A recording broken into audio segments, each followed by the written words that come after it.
Saudara, Stadion B.J. Habibie Parepare ditetapkan menjadi tuan rumah leg pertama semifinal ASEAN Club Championship. Di laga ini, tuan rumah PSM Makassar akan berhadapan dengan Chong An Hanoi FC.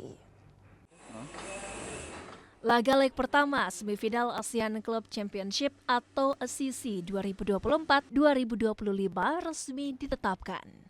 PSM Makassar yang jadi tuan rumah akan menghadapi Chong An Hanoi FC di Stadion Gelora B.J. Habibie. Kepastian penggunaan Stadion B.J. Habibie setelah adanya persetujuan dari Federasi Sepak Bola Asia atau AFF. AFF pun memberi lampu hijau setelah sebelumnya melakukan peninjauan. Laga PSM Makassar kontra Chong An Hanoi FC dijadwalkan pada 2 April 2025 mendatang. Ini akan jadi laga sepak bola tingkat internasional pertama di Parepare.